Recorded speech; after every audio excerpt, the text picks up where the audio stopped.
Welcome to the Inner Space Covent Garden talk. Today, our topic is developing your mental strength. It's our mental strength which helps us to, 1, overcome challenges and manage everyday stress. 2, push through anxiety or insecurities. And then number 3, tune out distractions and stay focused on our goals.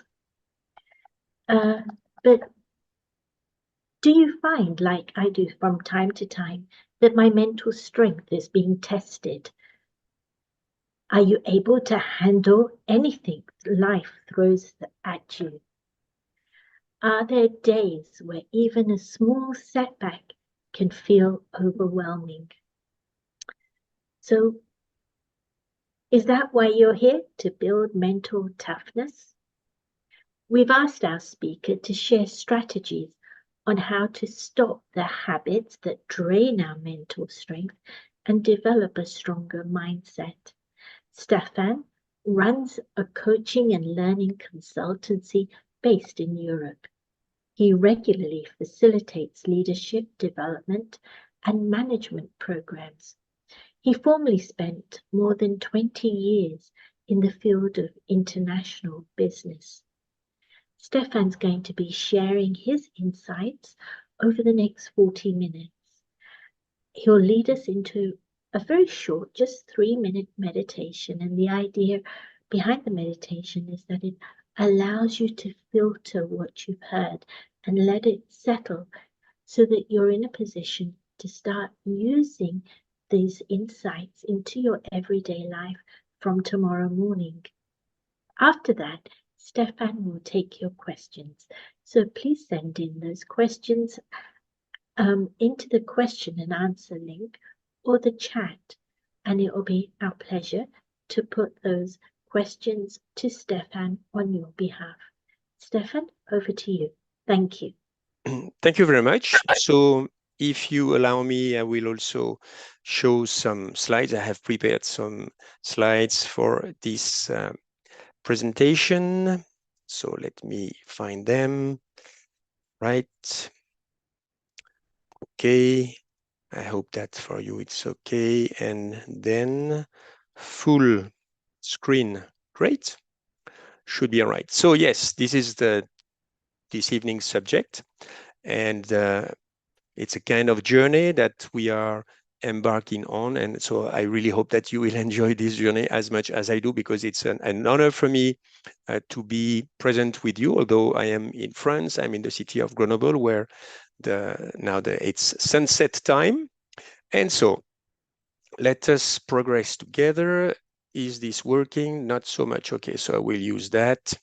So our roadmap this evening, I will propose you, in fact, a metaphor, along this talk, so along this journey. So let us see our mind as a dual battery. So this dual battery having two components, the physical component, so which we could call the physical mind, and then the spiritual or metaphysical mind.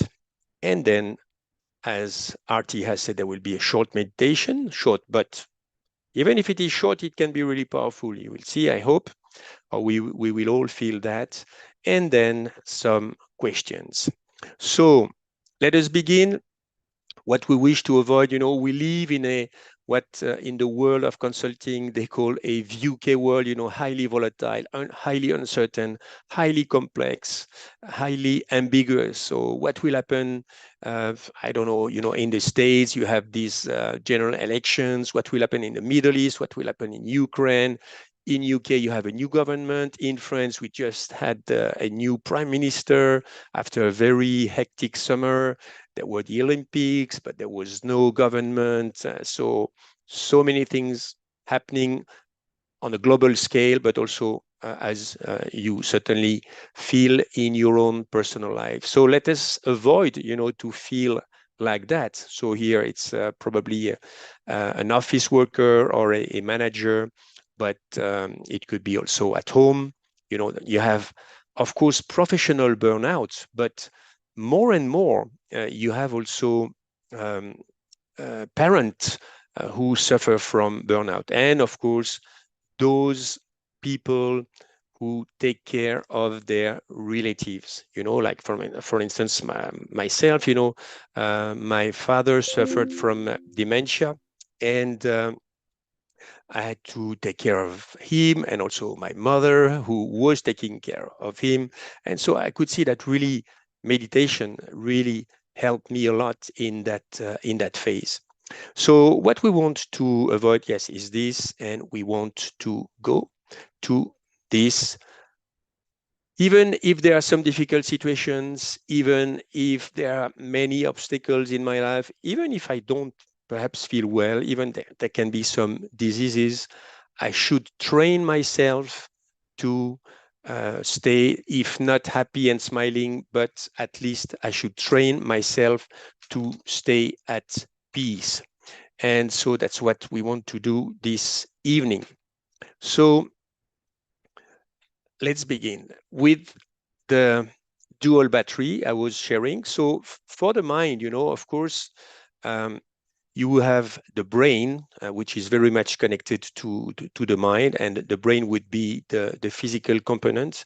But we will see also that it goes a little bit further than that. And in fact, the brain is very much connected to other parts of the body. And so we are going to explore that. And of course, you have a kind of non-material spiritual component. And make no mistake, nowadays, even with scanners that are worth millions of euros, even if with machines, which can explore the brain really in its depths, which can see the neurons, which can see the cells, which can see the connections between the neurons, the neuroscientists, they are facing a big wall.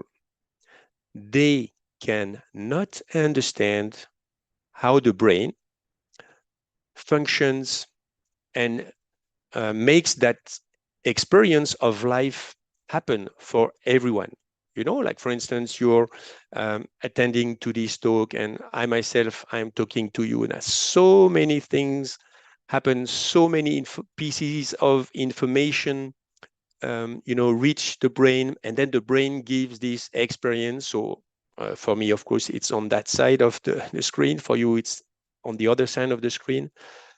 The scientists, they don't know at all how those bits of information, when light touches the eye transforms the light into electrical impulses.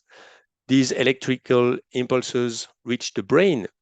How on earth does the brain then transform all those bits of data, bits of information coming from the ear, from the eyes, from the sense of smell, also the sense of touch, into this very experience of, yes, I'm alive, I've got these feelings, I am in such a mood, and so on. And so, of course, you have the purely materialistic scientists which still say that, well, there is only one solution. It's the brain that produces consciousness, that produces this awareness, and so this experience of life. So the brain gives birth to consciousness, but you also have nowadays more and more, let's say, more and more spiritually oriented scientists who will say, well, it cannot be. And now you have so many, thousands of near-death experiences, for instance. Those people, their brain is really dead in a way, and they can relate so many things. So you have these two let's say, competing narratives. Okay, so we are going for us to explore both fields and see how we can then boost our mental strength. So first of all, the physical component. The physical component, we could ask this question. So how could I boost my mental strength through physical means? So of course, there are several factors that you can activate, to boost your mental strength. That's what I could answer to this very jolly little chap. But then I will focus on one, because I think this one, I mean, all are very important. But nowadays, perhaps the last one I'm going to mention is even more important. So please stay tuned. So first of all, mind you sleep. That can seem obvious, but you have to know that nowadays, our generations, my generation and the generation also that is coming after mine, we sleep between 1 to 2 hours less than the previous generations. That's not good. So we have a quantity problem in terms of sleep. And also we know that that many people also, they will wake up at night, they have insomnia. So very much there is a big challenge in terms of quantity of sleep, and also in terms of quality of sleep. And of course, as you all know, when we are tired and when this tiredness, is accumulating because of lack of sleep, then of course there can be no mental strength. That's for sure. So let us practice, to let us try our best, to give our body more rest, because we live in a very challenging world again. I will give you an example. So, of course, my own personal example, because I'm so much interested into so many things that usually after a hard day's work, I used to still keep explore the internet to try to get some more information, or trying to read some books and so forth. But nowadays, since well, in fact, since these summer times, I am really focusing on creating this habit of going to bed earlier, and turning off also the blue lights coming from all those screens. And I'm already reaping the benefit of that. I'm quite happy about that. So quantity of sleep, quality of sleep, the daily rhythm. So it's quite connected, but our parents, or at least our grandparents, they used to eat at very regular hours, go to sleep also at very regular hours, and so forth. So of course, we are not here, to be robots. That's not the point. But let us not eat one day, for instance, our dinner at, I don't know, 7 p.m. and then the next day at 9 p.m. and so on. That will certainly be a big problem at what point for us. Even if we don't realize it, even if we don't feel it, we feel it's okay. But then, this kind of in with that kind of dimensions, related to the physical body, the problems, the diseases, the tough situations, usually they build gradually, and then one day something happens. There is a not so easy to cure disease that is occurring in our life, and that may come from some of those bad habits. Mind your physical activity. I will give you an example. So I don't know if you have heard about this saying. So sitting is the new smoking. Sitting is the new smoking. So I'm telling you, you can see perhaps I have a standing and sitting desk, and I can say that has saved my life, especially during the lockdown, during COVID time. And so because I have to spend sometimes, really number of hours at the desk, well, I stand, I sit. When I stand, I keep standing, for at least sometimes 50 minutes, 20 minutes. I do some gestures, some moves. So yes, pretty much sitting is the new smoking. Again, very long-term studies show that people who sit, like starting at 7 hours per day, and it's very easy to reach that figure. Sitting in front of your PC, if you work with a PC, sitting in the car or in the train or in the subway, then sitting at the table, then sitting in front of the TV. Even if you practice sports, at some other times, but if you sit starting at 7 hours per day, then it's not so good. Okay, so let us be careful. Let us avoid that, and let us give more exercise to our body. We know that in our societies, there are a lot of problems with obesity and so forth. So mind your breathing. That's also a very, very deep one. That's also a very powerful one. Our breathing, also there's a challenge in terms of quantity and in terms of quality. Usually because of some blocked emotions in our body, we don't breathe enough. For instance, for the ladies, they should be able to breathe up to 3 to 4 liters of air, for each inhale. And for us gents, it's at the least 4 liters of air, up to 5, 6, in average. But again, because of the seated posture, and too much of sitting, because of some other bad habits, and also because of some blocked emotions, usually we reduce the quantity of air we can inhale. And that's not good at the end of the day, because our brain especially needs so much oxygen. And so it's really right, the subject of what we're talking about, mental strength. So if you don't breathe properly in terms of quantity, it will not be good. In terms of quality, of course, what can we do? If you live in the cities, like me, I live in a quite polluted city in France, Grenoble, surrounded by mountains. So you have the clouds, of pollution quite often. So you have to do something about the quality. Of course, going to the countryside, you have to find your own solution. So, of course, also, if you want to build your mental strength, it could be very helpful to become more mindful. So let's do an exercise, for instance, right now, and we will so combine, the use of the attention to breathing and the fact of being more mindful.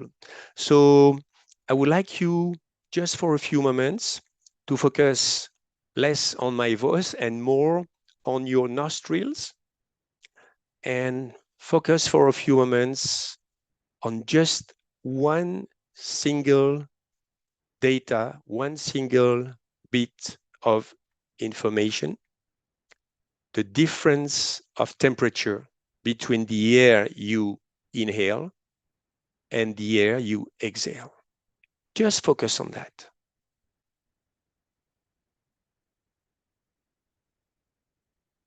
Focusing on my nostrils.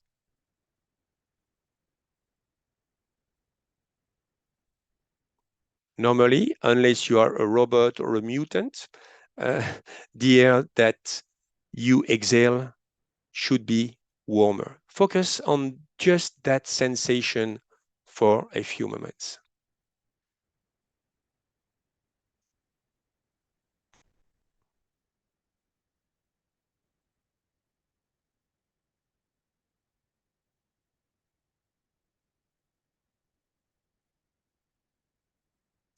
So I hope that went well for you, but if you keep practicing this kind of mindfulness technique, you also could focus on a very, just a single part of your body. You could focus on your hands. For instance, my hand here is on my desk, and I could try to focus on all the sensations that I can feel in this right hand. The temperature, the different points of pressure. So why is this interesting, and why there has been such a craze at some point? Now I think it's a little bit fading away, but for the last 10 years, mindfulness practices and techniques was quite a craze and was quite the talk of the town. I think it was really, really useful, because especially in this universe and with all those screens, it teaches us to go back to our body. And whereas our mind tends to go either in the future, what will happen in the future, how will this happen, what can I do, how will I meet that person, but also in the past, sometimes with regrets, sometimes with remorses. Our body, our body, for this body, it's compulsory to be in the present. So that's why those mindfulness techniques are so useful. I go back to a single sensation, single point in the body, the breathing, the legs, the feet, whatever. And then I go back to the present, and my mind goes back to the present. And that will also help me for building up more mental strength. Otherwise, my mind is scattered, especially nowadays. So many distractions, so many attractions, distractions, pressures, and so forth. But the point I would like to focus before going to the second part, of the mind, the metaphysical mind, is mind you're eating. Now we are going to talk about food. So as a French, you would say, well, that's, of course, he's French, so he will at some point, of course, talk about food and wines and whatnot. So I have to disappoint you. I've not drunk any kind of alcohol so for the last 30 years because it's a choice. So I'm not that typical Frenchman. Otherwise, I still do like cheese from time to time. But okay, mind your eating. So what's the connection between the eating, the food that we take, and mental strength? So again, now, if you needed some evidences, if you needed some practical proof, so you have so many proofs, you have so many evidences, and it's very much connected to what they call the so maybe my pronunciation in English won't be that good, the microbiome or the microbiota, okay? And it's in the microbiota, in fact, it's the gut bacteria. We have several kgs, at least 2 or 3 kgs of, in fact, foreign, foreign, germs, microbes in the gut. And more they realize the huge importance of these gut bacteria on our mental health and then, of course, mental strength. So, for instance, in terms of mood, we have one hormone which is very much connected to our state of happiness or unhappiness. It's the serotonin. Okay, I hope again my pronunciation is correct. Did you know that 90% of your body's serotonin or serotonin is produced in your gut, not in your brain? So can you imagine? And so, of course, they have now seen that um, for the mental stability, and of course, then for the subject for mental strength, you want to have mental strength, you have to really, really take care of your diet. What do you take? And we will see what you have to take. Now, about the vagus nerve, I wanted also to mention and to show this point because, again, they have discovered extraordinary facts about the vagus nerve. And, it is a nerve that stems from the brain, then goes through the neck, and then goes in so many parts of the upper body, and will connect those body parts, I mean, of course, the inner organs with the brain. And you know what we are going to practice right now? Suppose you are stressed, and there has been studies about that. Suppose you are stressed. So what you just have to do is you can hum. Okay, you just hum, like this. Mm. And this has a proven effect to activate your parasympathetic system. And so that will slow down your body. And of course, if it slows down your body, it will also slow down your brain and your mind. Magical? Okay. Our body, in fact, is extraordinary. Our body is extraordinary. And yes, what they have discovered. So if that, if the gut bacteria is not good through the vagus nerve, there will be unpleasant emotions that will be triggered. And some people can fall into depression, not because of some external circumstances, not because their life is bad, but just because they don't eat the proper diet for them. And of course, for everyone, what is the proper diet? That's a good question. I cannot answer that. You can answer for yourself.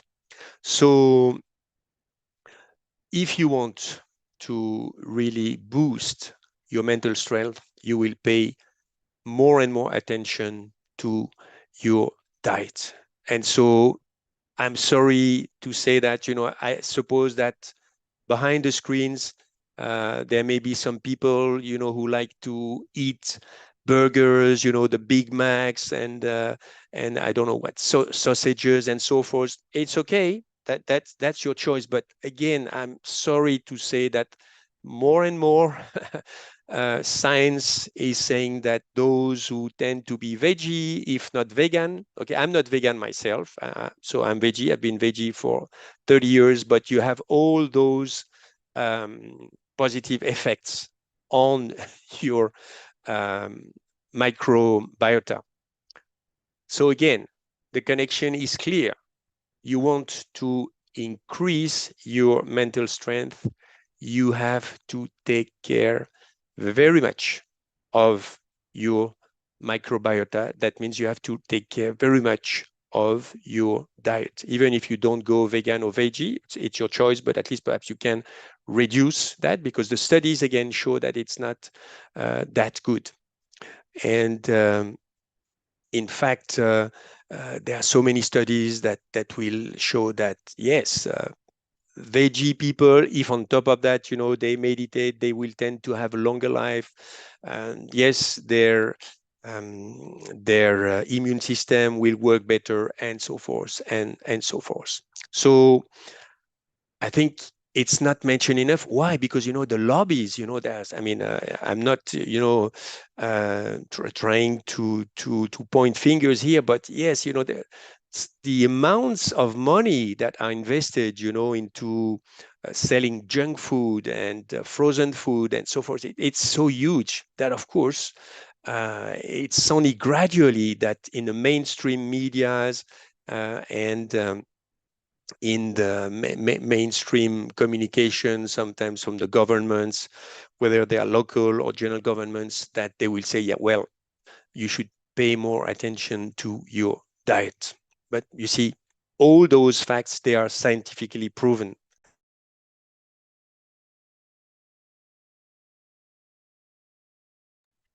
So, sleep, right? Mind your sleep, mind your bodily activity, your daily rhythm, and also you have to mind your diet. Let's go on, because time is flying. So we find again our fellow here, young fellow.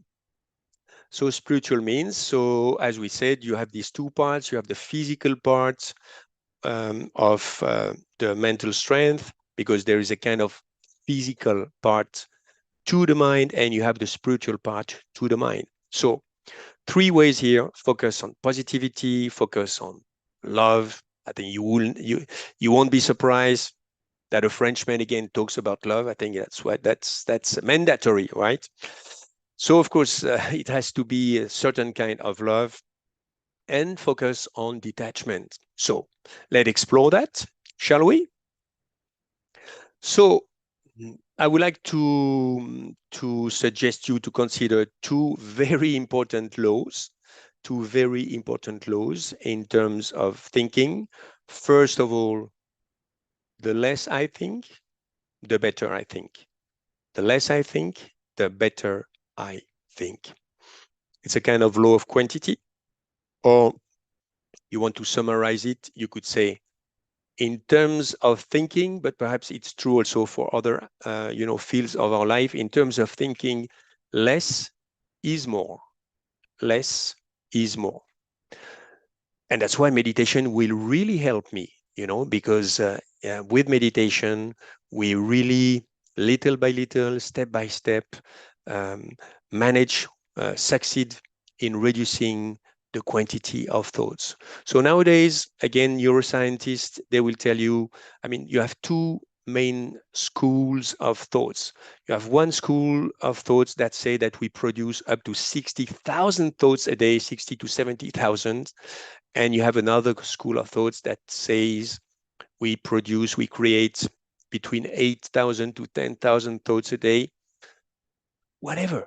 Anyway, let's reduce our thoughts. I suppose you have noticed that when you worry about any kind of subject, your mind starts to run. When you worry, when you're not happy, of course, if you go as far as depression, I hope that none of you here has been there. But if you go as far as being depressed, then of course mind then is quite slow, as we know. But otherwise, when we worry about our kids, about our business, whatever, about the general situation in the world, usually you notice that the mind starts to run really fast. So less is more. Now, the law of quality. And this law is about, I'm sure you have heard about it, about attention, So where my attention goes, my thoughts and feelings go. Where my thoughts and feelings go, energy flows. Where energy flows, life grows. And so here you have this, represented. So you have this person who is writing a book. And one day this book will manifest because every day, we know some authors every day at a given time. Again, the question of the issue of the rhythm. You have some authors. I mean, I've heard about that. They will sit at their desk at 8 a.m. every morning. They will write 5 to 10 pages, and then one day they produce a book. Okay, so this is a very simple law. But when you translate that into thoughts, I would like to propose you to consider a kind of ladder of thoughts. Okay, and so you certainly have heard about positive thinking, and with Arti we talked about positive psychology, but this is even more simple. Um, you have to you have to remember that you are the creator of your own thoughts and feelings. I am the creator of my own thoughts and feelings. It's not my husband, my spouse, my kids, my teacher, my friend who make me angry. I get angry. Okay. And so you can explore that in details. I won't go into the details, but of course I can produce negative thoughts about myself, about others, about life. I can produce uh, waste thoughts, useless thoughts. Uh, Mostly these are thoughts and feelings, connected to situations you have no mastery about that, absolute no mastery. So if today you wanted the day to be sunny and then you have a storm and or you have some snow, then why should you be sad about that? No, it's okay. It's life. Okay, so let me not produce thoughts of sadness, or if it had been like that, or if, like for instance, for me, every day at some point, in the morning, I go in front of the mirror and I look at the mirror and, oh, but I am not Brad Pitt, I'm not Leonardo DiCaprio, that kind of gentleman. That's a fact. What can I do? So let me not be sad about that, or let me not even think about that anymore. Daily thoughts, useful thoughts, that's okay. I have to do this. I have to take the car, to the workshop. I have to take the school, the kids to school. Okay. And even if I can do that with happiness, it's better. Positive thoughts, well, life is good. I'm okay, even though I am some defects. I love myself. And something that would be perhaps more connected to Raj Yoga is elevated thoughts. Or elevated thoughts are the most powerful thoughts of them all. Make no mistakes. Elevated thoughts or pure thoughts, they are connected to the real self. I'm a peaceful being. I'm a being of serenity. I'm a being of love and so forth. So I hope this is clear. So now focus on positivity. So you have here one of the most inspiring leaders, and she's of course a female leader. Her name is Dadi Prakash Pandit, one of the most inspiring leaders I've ever met. And she's not with us anymore. So she used to lead the Raja Yoga organization in the whole world, and very much she was the master of positivity, humility, and she had so many talents. And we are still in a quite male-dominated world, I would say. And so I'm happy to show a female leader. So anyway, focus on positivity. We have already addressed that with the RT, so I will not talk too long about that. I will just show you 10 scientifically established benefits of positive thinking and optimism.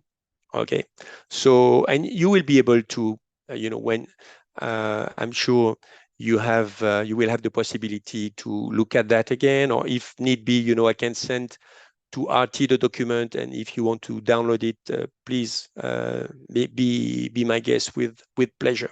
So yes, this is proven.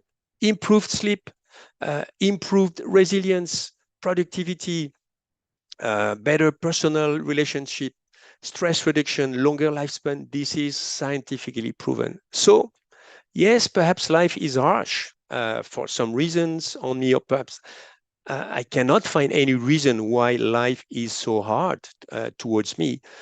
But come what may, I have to find a way to stay optimistic. Come what may, I have to find a way to look through the, towards the light at the end of the tunnel, as we say in French. I guess maybe you have similar saying in English. I have no choice. We have no choice. We have to train our mind to stay optimistic. Especially in today's world, what will happen to our civilization, given all the challenges, given all the obstacles and all those crises, they are piling up. We have to stay optimistic and above all, peaceful.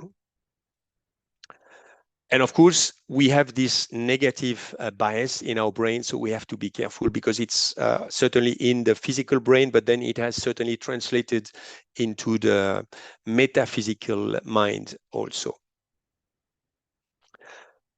All right, so this is a suggested practice for you, okay, on how to savor life, okay. Please go to sleep this evening. If perhaps you do that already, but if you don't do that already, go to sleep this evening and remember at least 3 good things that happened to you this evening. Perhaps you have given some time to yourself because you have attended this talk, you have practiced some meditation, someone has smiled to you and it was unexpected. The even the more minute situation, oh, let me be grateful.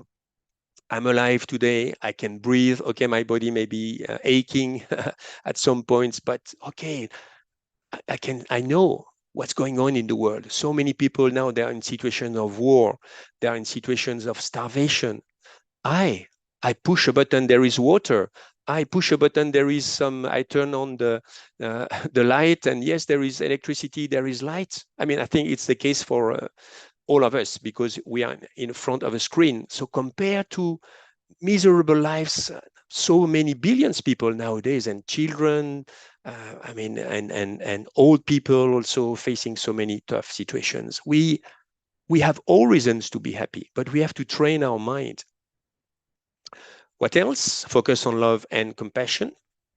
So I'm here laying the case, with the help of some ancient wisdom, coming especially from India, but it should be the same, if you study some of those wisdoms, either related to the West or related to China or South America. So the Dhammapada is a Buddhist text. Sorry if perhaps I'm going a bit too quickly now, but I see that time is running. So you get the point. In the ancient world, the ancient traditions, they already told us that, okay, focus on positivity also, but show love, show compassion. Of course, as I said to Artie, compassion towards the self first. I have to be able to say, I love myself. Okay, I love myself and feel that, okay, despite all my shortcomings. And then a practice here. You will be able to look at it, on the replay, because I know this video will be on replay.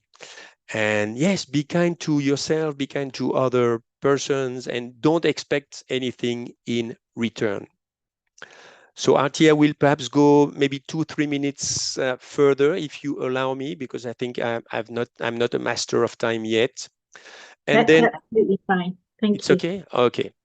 And focus on detachment. So you may wonder who that gentleman is. So he's the founder of Raj Yoga, and he was a master of being very much involved in action. So his name is Brahma Baba. He was a businessman. Then he became a complete spiritual practitioner, but at the same time, he took care of hundreds of people. And he was completely, supporting those people. He was very much, involved into this role, but at the same time, he used to practice detachment. So detachment in the West, perhaps we have some misunderstanding about that. And in fact, it does not mean that I don't care. No, I do care. I play my role. I act as a father, as a husband. I act as a teacher, whatever. But I try to not over-identify myself to these roles and responsibilities, because when you are too much attached, so when you are too much connected and identifying yourself with your roles, then that's the guaranteed recipe for suffering at some stage or one another. You can think of those, for instance, very famous sports people. Then they retire, they don't know what to do. Some they go into depression, but there's so many cases. I'm very identified with my job, for instance, and I lose my job for one reason or another. Of course, there is the financial challenge, but also sometimes some people, they feel like they are empty, or I lose my partner. No, let's play our roles as humans, our responsibilities, the routines of the day, relationships, okay, but from time to time, I have to learn how to be detached. So in Raj Yoga, we call that soul consciousness. Let me be soul conscious. And for those who really have an open mind, I know that at least in France, I don't know in UK, but why not open also the door of my heart to the presence of the source or the supreme? Let me be God conscious. I think this is very much one of the secrets of those people who manage, and I know several of them, spiritual leaders especially, but also some other people. They are very much involved in today's world, and they really carry a lot of burden, but because they're connected to something that is unlimited, something that is sacred, something that is spiritual, that can be God, that can be a kind of unlimited concept or a dimension, then that really offers them the possibility to strengthen their, their mind. So to have a strong mental strength. And so just a practice to finish with before the meditation. I used to be like that, and that's why it was very much difficult in the beginning for me to to meditate, jumping. Okay, now I'm at work, and at work I'm thinking of my family, and oh yes, I have this appointment with that people. But the best way to still be quite in the world, but also out of this world, but in a positive way, in a powerful way, is okay, I am at work, I'm mindful, mindfulness practice, I'm fully at work. Perhaps I turn off my my smartphone, and then work is finished, and then I am with my friends, I'm fully with my friends, and then I'm fully with my family, and in between I go back in the center. Let's practice that. I'm offering you that right now. So 7:15 on your side of the channel, so I hope it's okay. Let us go in the eye of the storm for a few minutes. So you may know that in Raj Yoga we have this point of light that is really helping us, at least at the beginning, to focus our mind. You can look at the screen or just picture it on the screen of your mind. Okay.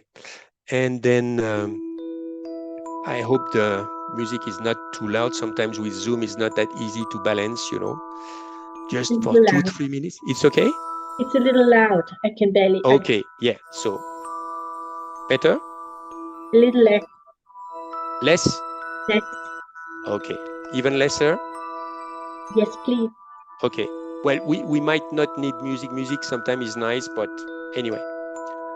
So there have been a lot of thoughts, a lot of ideas. Now, this is already in the past. Let me be in the present. I can connect with myself, for instance, putting a hand on my heart, feeling the connection with my body. My body is in the present. So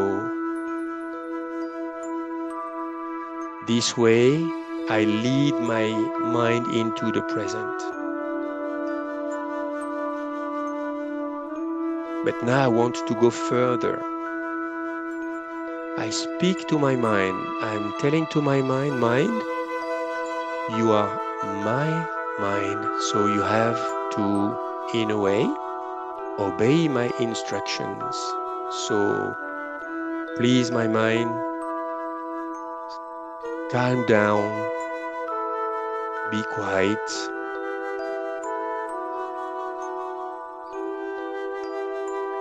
Now you have absolutely nothing to do.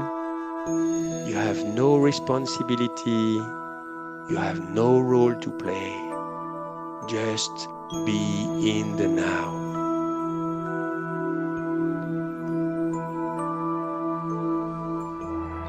If any other thought still comes that is not related to what I'm doing now, so I just let those thoughts fly by like birds, and I come back to the point of light that helps me to focus. And now let me create some elevated thoughts. As we have seen, you can choose. I'm a being of peace. Let this thought float in your mind. I'm a being of serenity.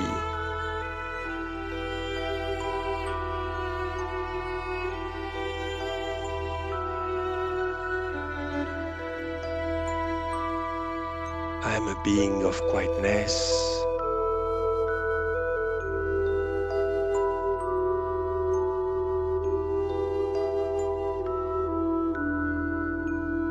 And I'm a being of strength. Within me there is tremendous strength, unlimited energy. And I can face any situation, any challenge, any obstacle.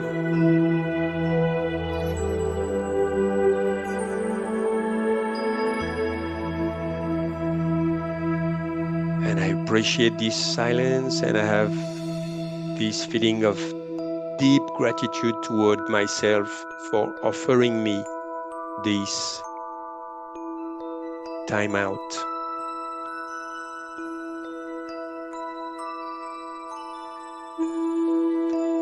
And now gently,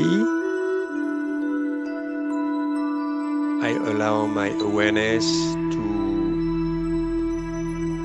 be more connected to the outside world, whatever is around me, but I can still stay connected to this deep silence within, or whatever I have connected that is positive.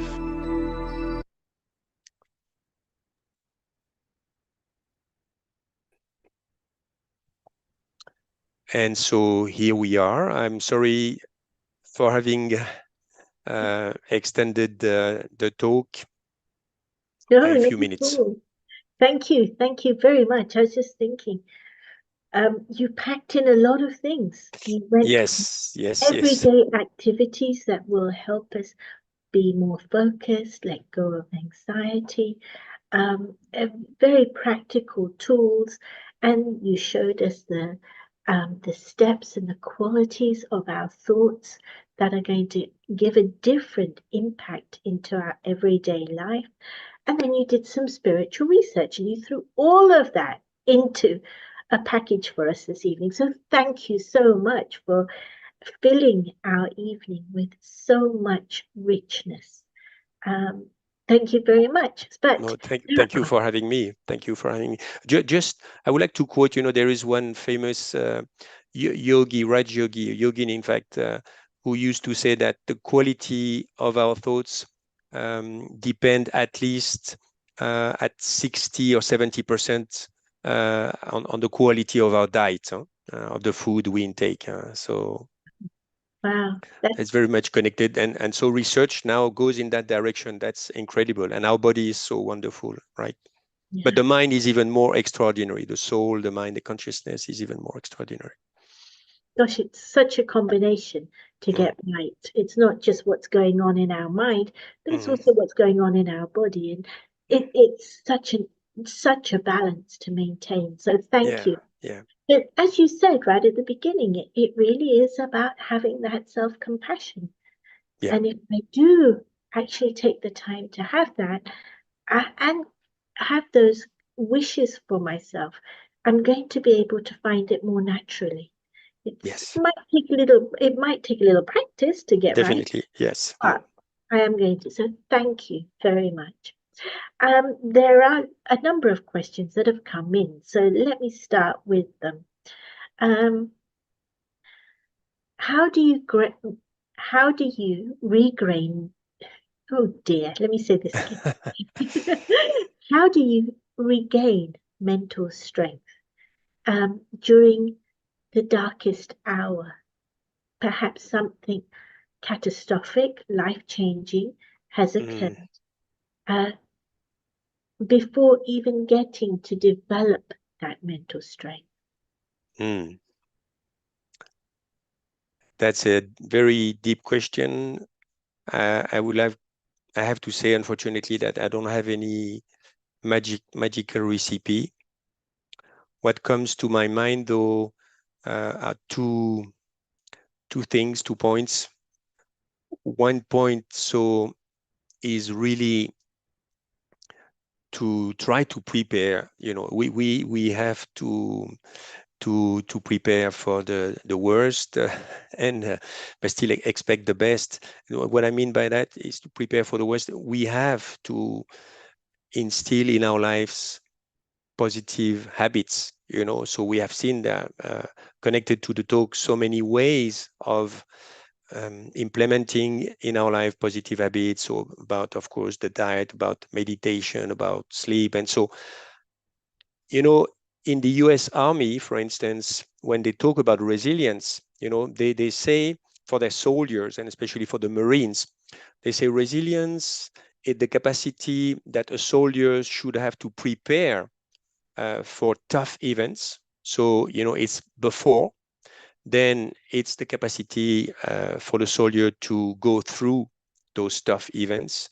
And then it's the third capacity is to recover, and to regain mental strength, mental freshness after they have been, for instance, on the battlefield. So unfortunately, I would say that nowadays, at least for many of us, life is a bit of a battlefield, in some dimension or another. So we have to prepare. So like a bit like soldiers, but of course we have to be more joyful than the soldiers, I suppose, are. And so we have to prepare with meditation, taking care of our sleep. I mean, everything that we have seen, okay, will help us when really, if, and I hope it will never be the case for you or even for me, if really dark times come.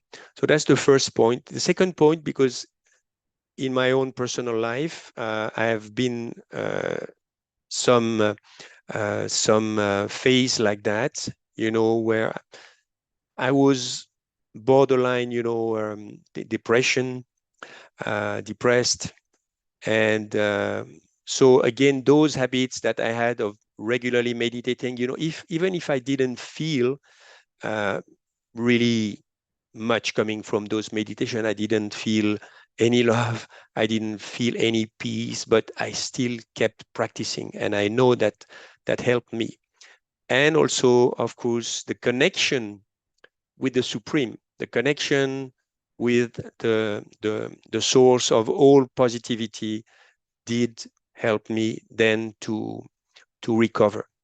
So, and we know that in really dark times, even people who don't want to hear about God, about anything like that, about religion, but many people, for instance, when they approach death, or when they face really difficult situations, then they will think of this only being who really can help when we are in really dire circumstances. So that two points, those 2 points come to my mind, and I've used them. So that's why I'm sharing them with you.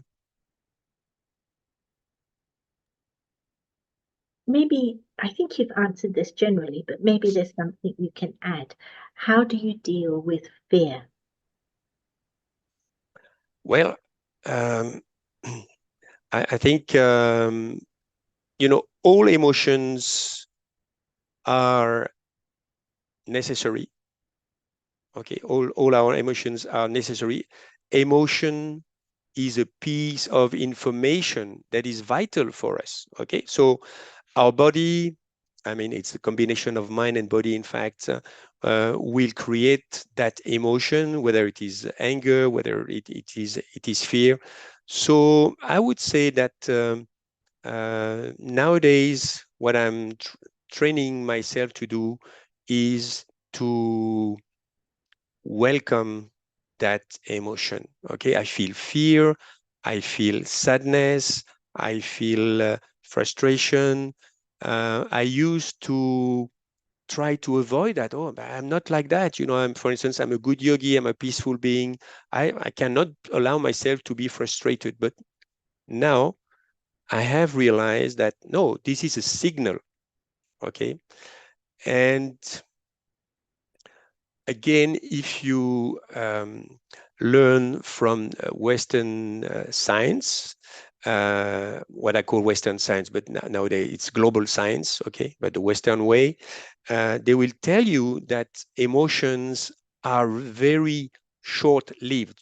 An emotion is between a few, will last between a few seconds to maybe 120 seconds, 180 seconds. So that is 3 minutes at the most. Okay, so let me be aware of that. It's like a wave. It will be very unpleasant. If it is fear, if it is sadness, it will be very unpleasant.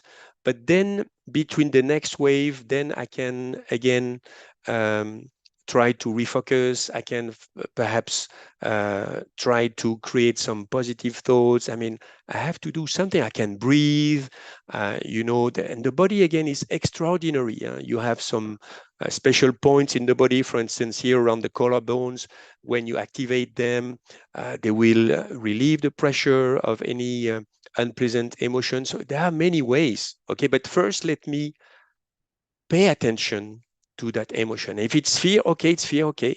Of course, if it's fear because a bus, I'm in London and you have these big imperial buses and you cross the road, but you didn't pay attention, the bus. So then you should listen to your fear and jump on the pavement, the pavement. And then, okay.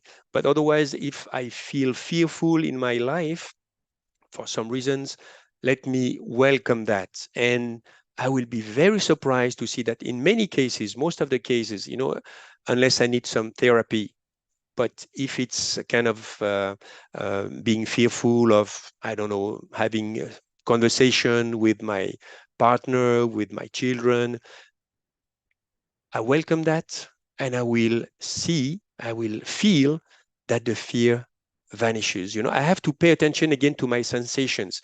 Is my fear located in my throat? Sometimes fear, the throat is like that. And then the sensation perhaps will go towards here. Perhaps I have got some heartache, and then the stomach, I feel something in the stomach, and then it vanishes. Really, try that. It's a proven method. Again, go back to your sensations. And of course, if it's not enough, then perhaps you have to go for counseling. And again, also implement those habits we have mentioned in the talk.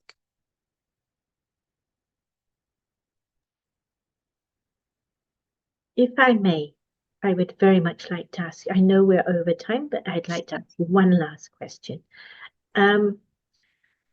How do you detach from people that you love very deeply, but who have been through so much suffering through their lives? For example, perhaps a mother. Hmm. Are there any techniques you can suggest?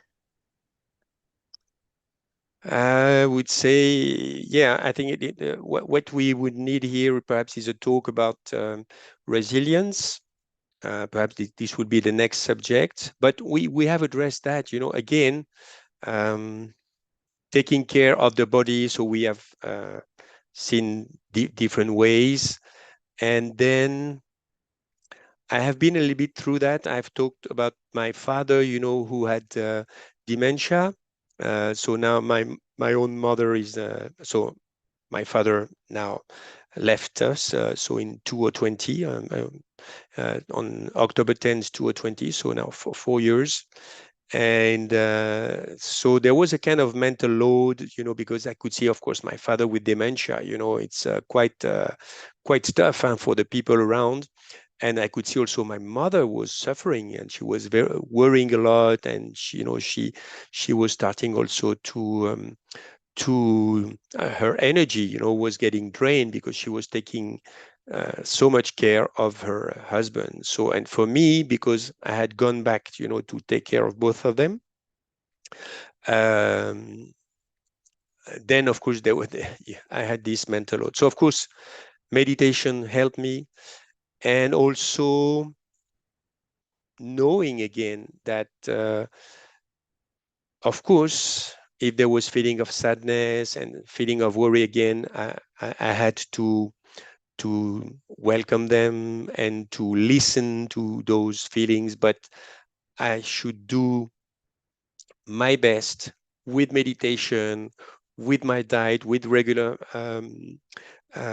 physical activities, with my thought training, that I'm in fact a peaceful being, that I'm in fact a loving being. I knew that if I managed to stay on the upper part of the thought ladder, then I would be more able to help both those parents.